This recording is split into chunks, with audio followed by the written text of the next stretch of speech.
বর্তমান সময় অনুযায়ী আপনি যদি 12 থেকে 15,000 টাকার মধ্যে লং টাইম ইউজ করার জন্য একটি স্মার্টফোন খুঁজে থাকেন, তাহলে এই ভিডিওটি আপনার জন্য মেক করা হয়েছে।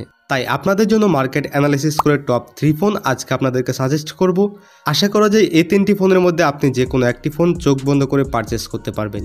এবং এই ফোনগুলোতে মাথা নষ্ট করা 108 মেগাপিক্সেলের ক্যামেরা রয়েছে, অসাধারণ ব্যাটারি ব্যাকআপের জন্য রয়েছে 6000 mAh এর ব্যাটারি এবং রয়েছে দুর্দান্ত লেভেলের ডিসপ্লে, সাথে মাথা নষ্ট করা গেমিং চিপসেট মানে স্ন্যাপড্রাগনের প্রসেসর। সব মিলিয়ে আজকের এই 3টি ফোন হয়তো আপনার সেই আশা পূরণ করতে পারবে যেটা কিনা আপনি চাচ্ছিলেন। তাই বলাই চলে 12 থেকে 15,000 টাকার মধ্যে এই 3টি ফোন আপনার জন্য বেস্ট চয়েস হবে। তাহলে চলুন এই 3টি ফোন একে একে আপনাদের কাছে রিভিউ করি। লিস্টে নাম্বার 1-এ যে ফোনটি রেখেছি সেটি হলো সিম্ফনি ইনোভা 30, যেটি একটি 4G স্মার্টফোন এবং এটি বাজারে আপনারা অফিসিয়ালি পেয়ে যাবেন দুটি ভেরিয়েন্টে।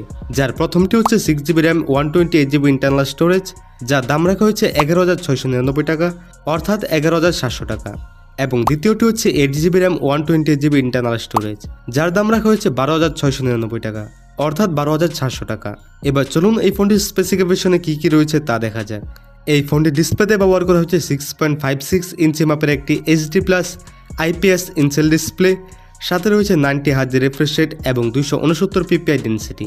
তো এইরকম বাজেটে এখানে এই ডিসপ্লেটি আমার কাছে ঠিকঠাকই লেগেছে, মানে এই ডিসপ্লে দিয়ে আপনারা মোটামুটি ভালো মিডিয়া কনজিউম করতে পারবেন এবং 90 Hz রিফ্রেশ রেট থাকায় এখানে টাচ রেসপন্স অনেকটাই ভালো পাবেন। এবার এই ফোনটির পারফরমেন্সের দিকে আসলে এই ফোনটিতে রয়েছে ইউনিসক T616 চিপসেট, যেটি 12 ন্যানোমিটার আর্কিটেকচারে বিল্ড এবং জিপিইউতে থাকছে Mali G57, সাথে ওএস রান করছে Android 13 এবং আপডেটের মাধ্যমে Android 14 ভার্সনটাও পেয়ে যাবেন। তো বাজেটের বিবেচনায় এখানে এই চিপসেট থাকাটা ঠিকঠাকই বলা যায়, মানে আপনারা এই চিপসেট থাকার কারণে ডে টু ডাক্সের কাজগুলো খুব ভালোভাবেই করতে পারবেন, এছাড়াও লো কোয়ালিটির গেমসগুলো স্মুথলি খেলতে পারবেন। এবারে ক্যামেরা দিকে আসলে এই ফোনটির ব্যাক সাইডে রয়েছে ট্রিপল ক্যামেরা সেটআপ, যার মেন সেন্সরটি হচ্ছে 108 মেগাপিক্সেলের, সাথে রয়েছে 2 মেগাপিক্সেলের দুটি ম্যাক্রো এবং ডেপথ সেন্সর। আর এখানের মেন ক্যামেরা দিয়ে আপনারা সর্বোচ্চ 1080p 30fps ভিডিও রেকর্ড করতে পারবেন, সাথে পারবেন ভালো মানের ছবিও তুলতে। এবং ফ্রন্টে রয়েছে 8 মেগাপিক্সেলের একটি সেলফি ক্যামেরা।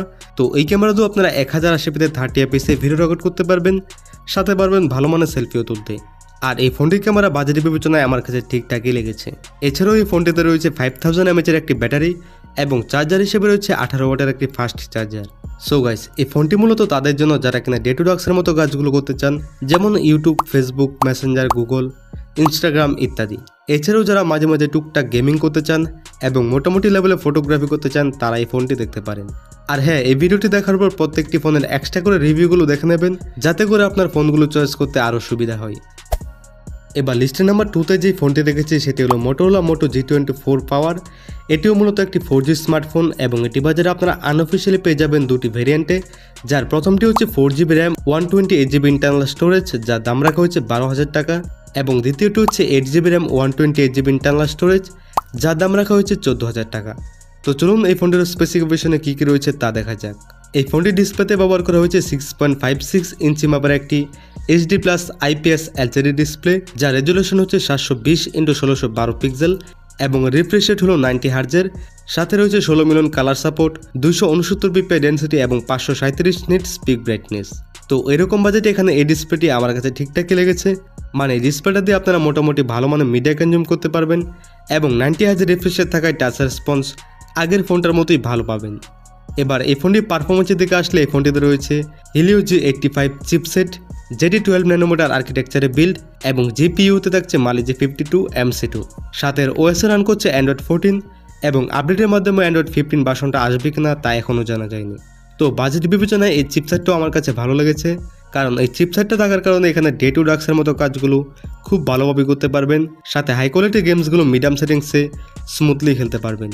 এছাড়াও এই ফোনটির রেয়ার প্যানেলে থাকছে দুটি ক্যামেরা, যার মেন সেন্সরটি হচ্ছে 50 মেগাপিক্সেলের এবং 2 মেগাপিক্সেলের একটি ম্যাক্রো সেন্সর, আর ফ্রন্টে রয়েছে 16 মেগাপিক্সেলের একটি সেলফি ক্যামেরা। তো এখানে এই দুটি ক্যামেরা দিয়ে 1080p 30fps ভিডিও রেকর্ড করতে পারবেন, সে সাথে পারবেন ভালো মানের ছবিও তুলতে। আর এই ফোনটিকে পাওয়ার অফ করার জন্য এখানে রয়েছে 6000 mAh এর একটি বিগ ব্যাটারি এবং চার্জার হিসেবে রয়েছে 30 ওয়াটের একটি ফাস্ট চার্জার। এখন এই ফোনটিকে লিস্টে রাখার অন্যতম কারণ হচ্ছে এই ফোনটিতে রয়েছে 8GB র্যাম, দাম অনুযায়ী ভালো মানের একটা প্রসেসর রয়েছে, এর ইউআইটা অনেকটাই ক্লিন এবং অপটিমাইজ করা, যার কারণে এই ফোনটি ইউজ করে আপনারা খুবই মজা পাবেন। আর এই ফোনটি ক্যামেরাও খারাপ না, মোটামুটি ভালোই বলা যায় এই প্রাইস পয়েন্ট অনুযায়ী। আর এই ফোনটিকে লিস্টে রাখার মেন কারণ হচ্ছে এখানে রয়েছে 6000 mAh এর একটি বিশাল বড় ব্যাটারি, যার কারণে এই ফোনটি হেভি ইউজ করলেও 1.5 থেকে 2 দিনের মতো ব্যাটারি ব্যাকআপ ইজিলি পেয়ে যাবেন। তো এই বাজেটের মধ্যে আমরা যারা ফোন কিনে থাকি তাদের মেইন প্রায়োরিটি থাকে ফোনের চার্জ ব্যাকআপ যেন খুবই ভালো থাকে, ইউআইটা যেন ভালো পারফরমেন্স এবং অপটিমাইজ থাকে, টুকটাক গেমিং করা যাবে আর মাঝে মধ্যে ক্যামেরাটা কাজে লাগানো যাবে। তো এইসব কারণে মূলত এই ফোনটিকে লিস্টে রেখেছি। তো আপনারা চাইলে এই ফোনটিও দেখতে পারেন। এবার লিস্ট নাম্বার 3তে যে ফোনটি রেখেছি সেটি হলো স্যামসাং গ্যালাক্সি M14, যেটি একটি 4G স্মার্টফোন এবং এটি বাজারে আপনারা অফিসিয়াল এবং আনঅফিসিয়াল দুটি ভ্যারিয়েন্টে পেয়ে যাবেন। যার প্রথমটি হচ্ছে 4GB RAM 64GB internal storage, যার অফিসিয়াল ভ্যারিয়েন্টের দাম রাখা হচ্ছে 16,999 টাকা অর্থাৎ 17,000 টাকা, এবং দ্বিতীয়টি হচ্ছে 8GB RAM 128GB internal storage, যার অফিসিয়াল ভ্যারিয়েন্টের দাম রাখা হয়েছে 19,999 টাকা অর্থাৎ 20,000 টাকা। তবে আনঅফিসিয়াল ভেরিয়েন্টের দাম রাখা হয়েছে 12,000 টাকার মতো, মানে 464GB ভেরিয়েন্টের দাম 12,000 টাকা এবং এর 861GB ভেরিয়েন্টের দাম 16,000 টাকার মতো। এবার চলুন বরাবর মতো এই ফোনটির স্পেসিফিকেশনে কী কী রয়েছে তা দেখা যাক।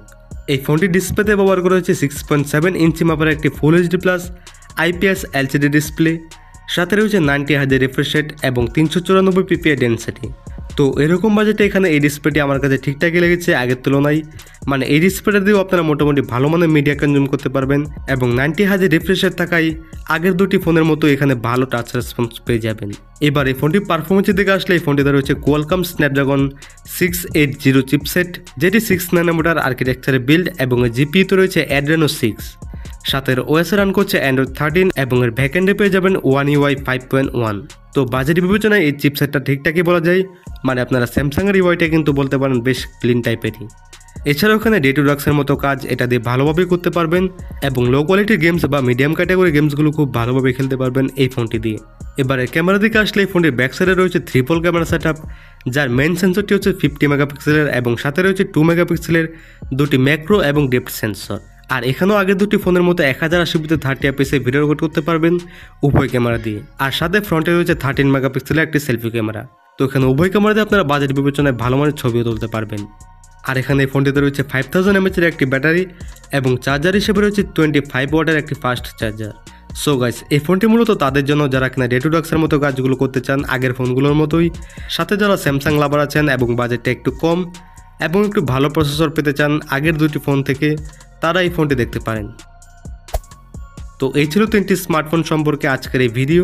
আশা করছি আপনার 12 থেকে 15,000 টাকার মধ্যে ফোন চয়েস করতে এই ভিডিওটি অনেকটাই সাহায্য করবে।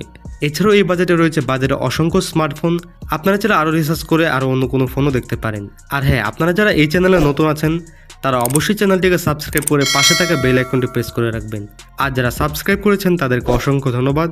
তো দেখা হবে নেক্সট ভিডিওতে, ততক্ষণ পর্যন্ত ভালো থাকবেন, সুস্থ থাকবেন, ধন্যবাদ।